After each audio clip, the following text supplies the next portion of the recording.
Las 10 tribus perdidas de Israel, ¿dónde están? ¿Puede que pertenezcas a alguna de ellas? ¿Cómo podríamos saberlo? En este video vamos a hablar de la historia de las 10 tribus perdidas y qué va a pasar con ellas en el futuro. Y, lo más importante, traer testimonios de que sea muy posible de que ya estemos en medio de su regreso a Israel.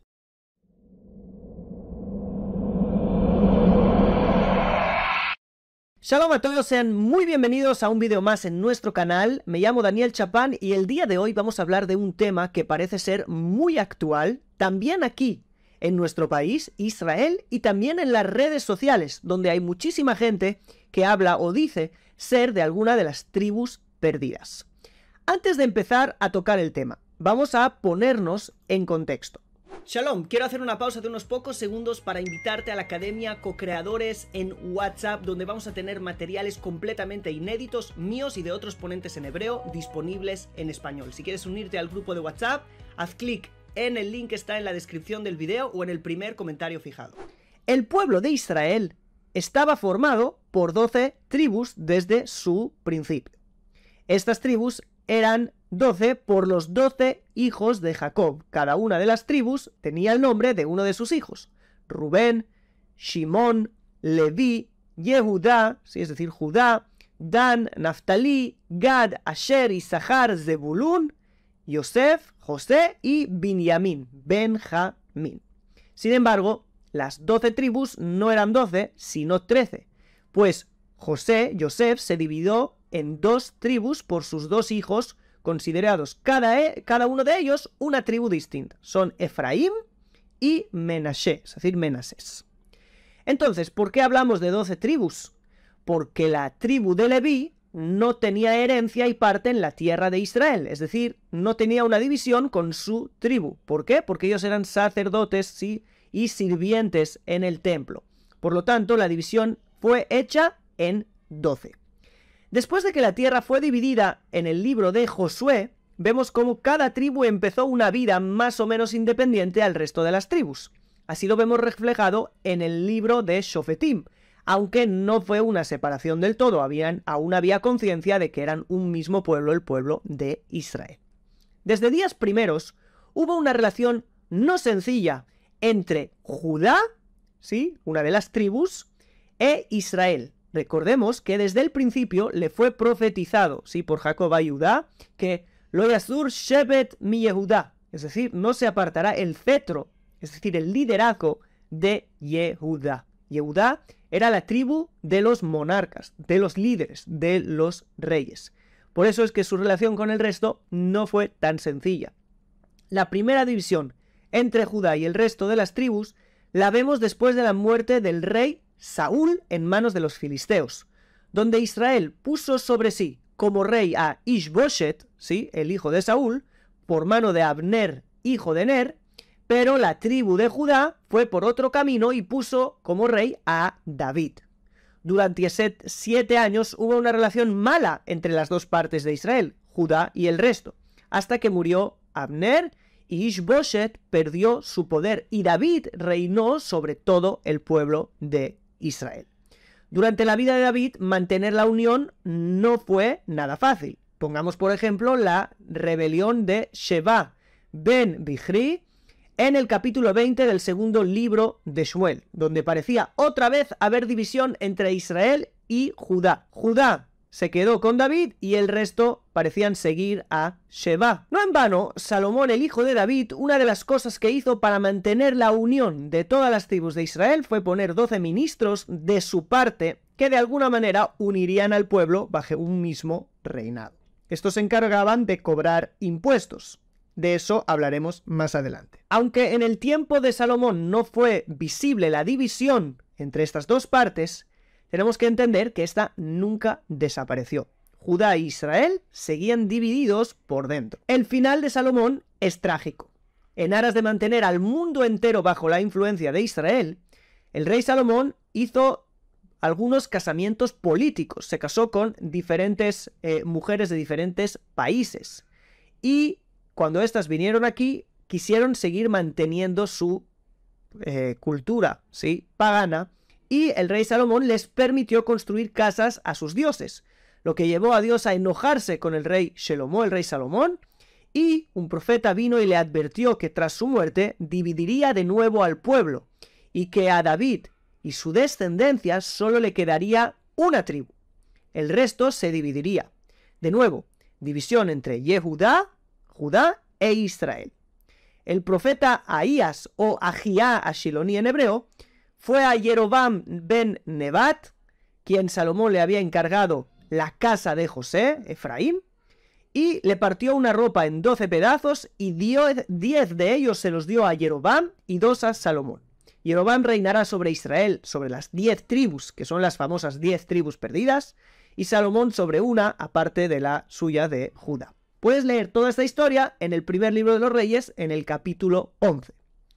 La excusa a nivel del mundo de Asia, así de este mundo, fue que Salomón puso y su hijo pusieron grandes impuestos sobre Israel, ¿sí? El hijo de Salomón fue Rehabam o Roboam en español creo que es.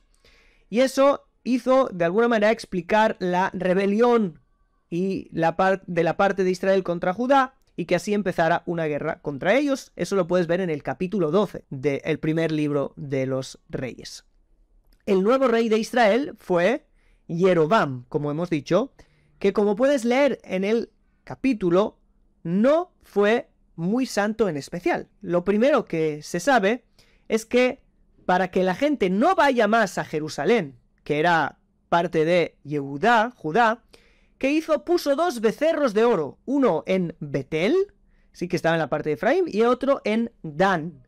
Y puso ahí altares y se inventó sacerdotes que no eran de la tribu del sacerdocio e inventó nuevas fiestas.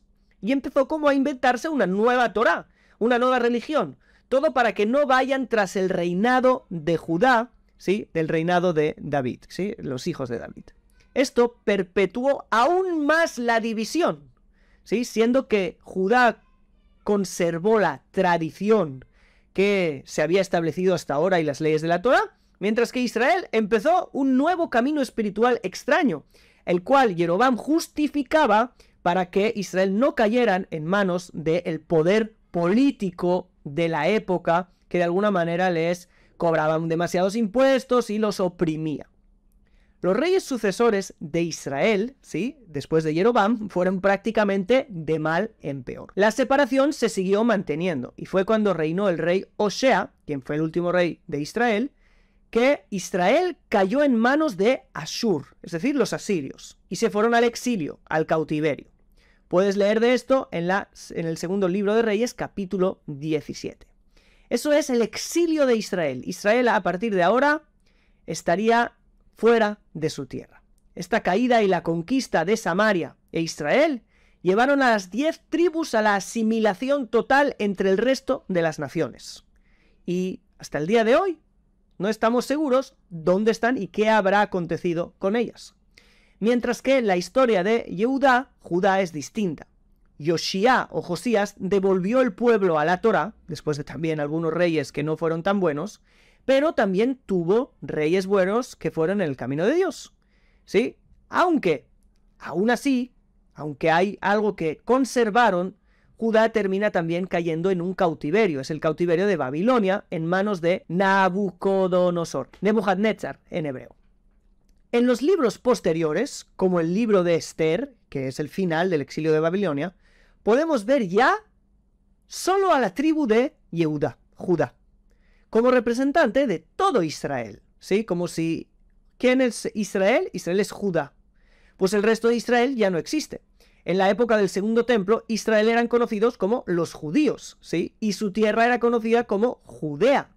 Y esto es así hasta el día de hoy. No conocemos pueblo de Israel aparte de la tribu de Judá. Otro dato muy importante al respecto es que en el capítulo 15 del libro de las Crónicas vemos como miembros de Efraín, Menashe y Shimón, ¿sí?, 3 tribus, huyeron a Judá durante el periodo del rey Asa, rey de Judá. Así pues, vemos como parte de Israel volvieron de su exilio para, de alguna manera, ser absorbidos por Judá. Significa que Judá, ¿sí?, no es solamente Judá, hay mezcla de otras tribus también dentro de Judá, pero terminaron llamándose solo judíos de Judá. Este dato es muy interesante, porque refleja lo que dijimos, no importa de qué tribu eran, a partir de ahora todos se llamarían Judá, aunque su origen fuera de Efraín. Así pues, esta es más o menos la historia para que la puedas entender. Pero antes de ver dónde están las tribus perdidas, veamos algo muy interesante. ¿Van a regresar las 10 tribus perdidas en el futuro? ¿Qué dicen los profetas? Los sabios de Israel en el Tratado de Sanedrín, ¿sí? En el capítulo 10, allí en el libro que se llama Mishnah, discutieron los sabios. Rabí Akiva dijo que las 10 tribus nunca volverán, mientras que Rabí Eliezer dijo que sí iban a volver. En el Talmud hay discusión incluso si tienen parte en el mundo venidero o no. De nuevo discutieron los sabios, Rabí Akiva dice que no, otros que sí. Rabí Yohanan criticó duramente a Rabí Akiva ahí por haber dicho esto. De todas maneras, eso son discusiones. De todos modos, debemos comprender. Cuando uno lee la Biblia, el Tanaj, lee por ejemplo el libro de Ezequiel, se da cuenta que la tierra será dividida por tribus. Es decir, en el futuro sí van a volver las diferentes tribus según Yehezkel. ¿Cómo puede ser que haya una opinión en el Talmud que diga que las 10 tribus no vayan a regresar? La respuesta es que, según la tradición, el profeta Jeremías fue a buscar a las 10 tribus para devolverlas. Eso está escrito en el Talmud, en el Tratado de Megilá, página 14b. Y que el rey Yoshiau reinó sobre ellos. Solo que no todos volvieron. Y se conecta con lo que hemos leído antes en Crónicas, ¿sí? En el capítulo 15, que partes de Israel exiliado fueron absorbidos, volvieron con Yehudá, con Judá, y fueron absorbidos, y al final todos fueron llamados Judá, pero que en realidad hay muchísimas tribus. Pues también una tradición corrobora lo dicho. Jeremías fue, buscó, y Josías reinó sobre ellas. Según lo que estamos explicando, se entiende lo que dice Rabí Akiva. Quiere decir, no volverán las 10 tribus, porque ya volvieron en su momento, y todos ahora son Judá, ¿sí? No es que todos sean Judá, cada uno tiene su tribu, pero son llamados ahora todos Judá. Y aquellos que se asimilaron ya no van a volver más, ¿sí? Y como se asimilaron, también tiene la opinión de que ni siquiera van a tener parte en el mundo venidero. Así pues, según esta visión, Judá, los judíos de hoy, somos las 12 tribus mezcladas en una sola tribu, ¿sí? ¿Y cómo sabremos en el futuro de qué tribu es cada uno? Está escrito en nuestra tradición que el profeta Eliyahu, el profeta Elías, nos va a volver a dividir por tribus. Pero no es que haya tribus perdidas en algún lugar del mundo, que sea la tribu de Asher o la tribu de Menasés, y que de alguna manera nosotros no lo sepamos. De hecho, hay tradiciones muy antiguas entre diferentes grupos de judíos, como por ejemplo los judíos de Bukhara o los afganos, que ellos tienen la tradición que son de diferentes tribus. Según esto, tenemos que entender como que partes distintas dentro del pueblo judío, que están hoy divididas, van a tener que unirse.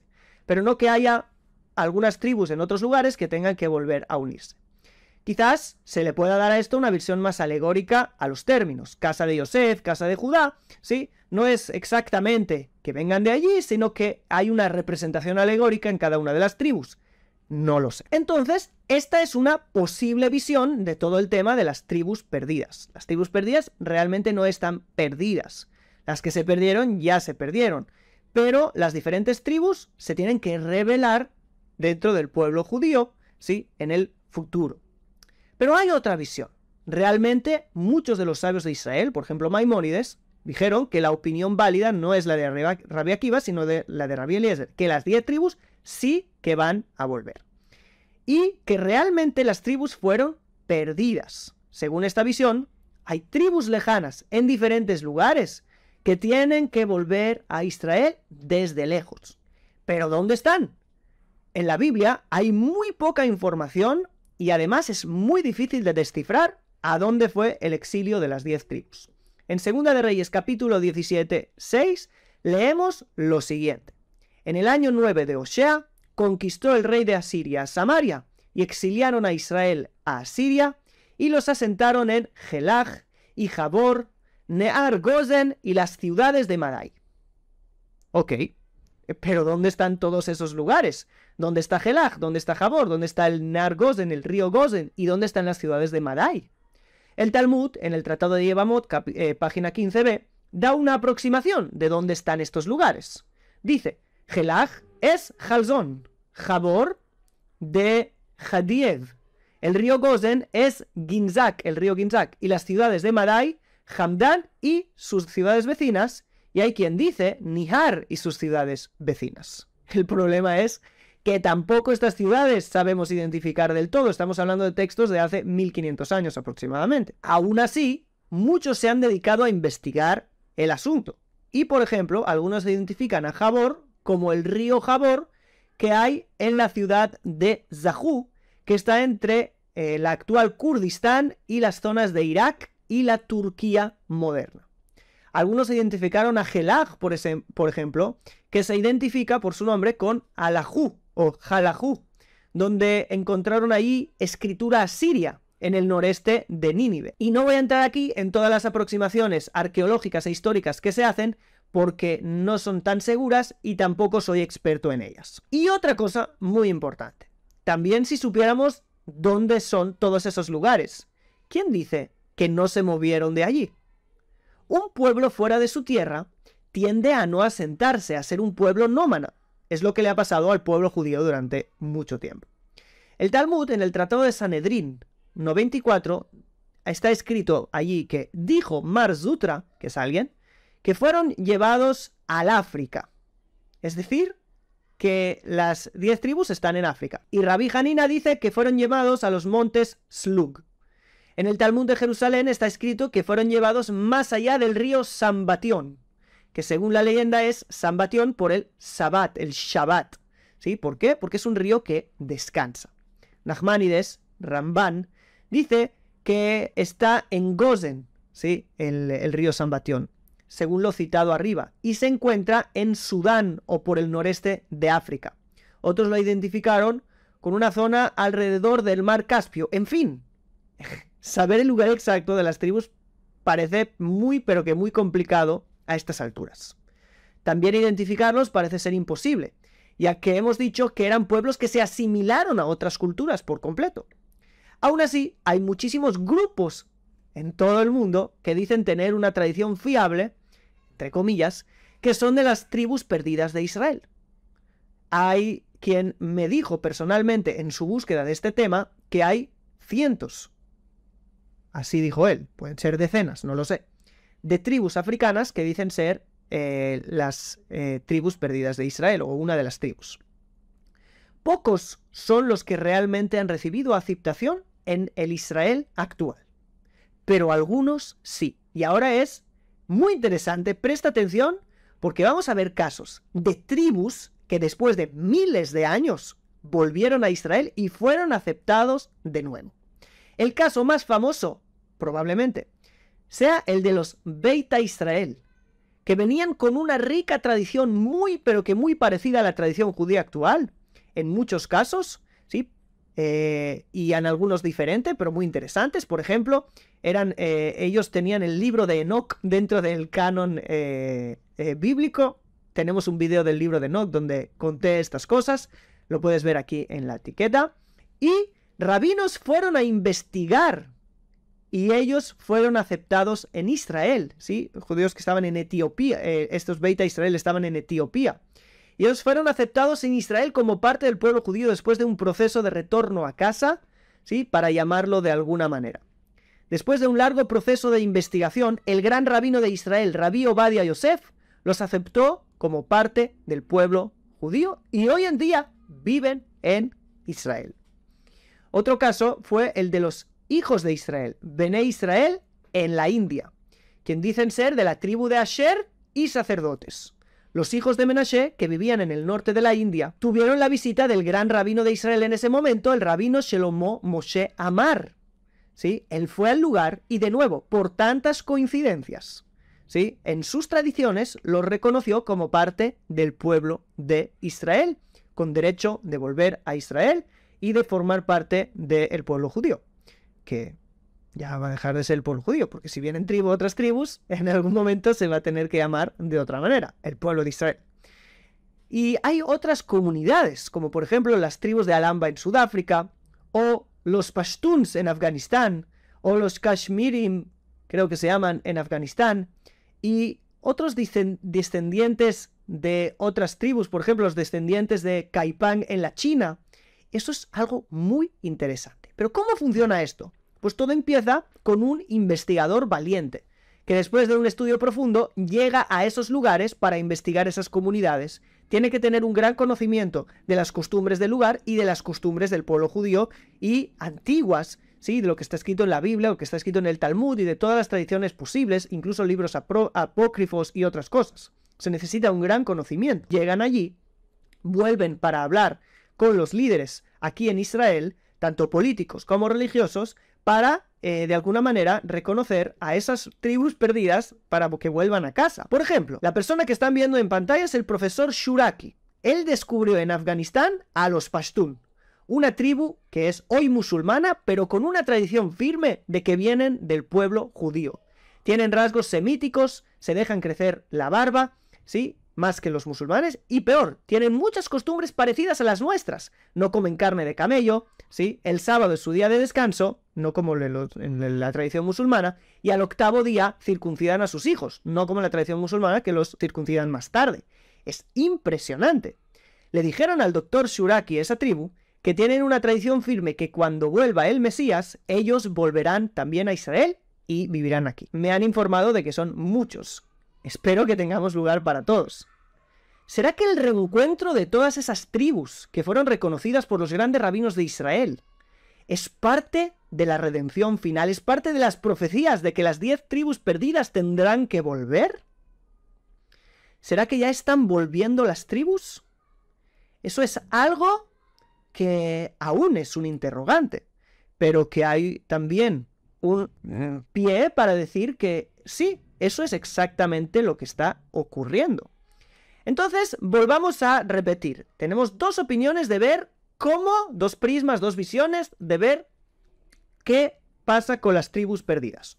Una, las tribus perdidas no están perdidas en otros lugares. Las tribus perdidas se han perdido y vinieron a vivir con el pueblo judío, y ahora hay diferentes tribus asimiladas dentro del pueblo judío actual, y lo que tiene que volver es el conocimiento de a qué tribu pertenecemos cada uno de nosotros, ¿sí?, dentro ya del pueblo judío. Esa es una opción. La segunda opción es realmente ser conscientes que tenemos tribus perdidas en algún lugar que tenemos que ir a buscar y hacerlas volver como parte del cumplimiento de las profecías. Y hay una tercera opinión que ronda por ahí, de que todo es alegórico y que las tribus son personas que tienen diferentes creencias, sí, hay muchas opiniones, y que las personas que creen esto, esto y esto son de esta tribu, y las personas que creen esto son de otra tribu, y esta religión o este movimiento religioso son de esta tribu. La verdad, cuesta mucho sustentar esta opinión a nivel bíblico, a nivel de nuestra tradición. No sé si haya pruebas para ello, yo lo desconozco, y me parece que hay que tener mucha responsabilidad. También, si hubiera algo de verdad en eso, tenemos que tomarlo con cierta responsabilidad. ¿Por qué? Porque el hecho de que una persona se levanta por la mañana y quiere creer algo o se siente algo, no lo convierte en eso. Nosotros vivimos en una generación en la cual sentirte algo ya fija la realidad.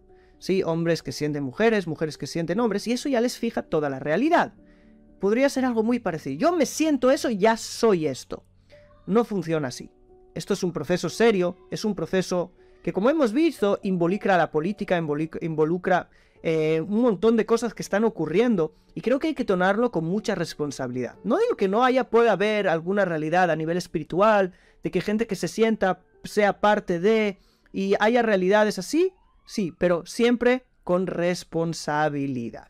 Así que les dejo meditando en estas 3 visiones que les acabo de mostrar acerca de las 10 tribus perdidas, y cómo van a volver y si van a volver. Y me encantaría que me dejaras en los comentarios cuál de las 3 te parece más lógica.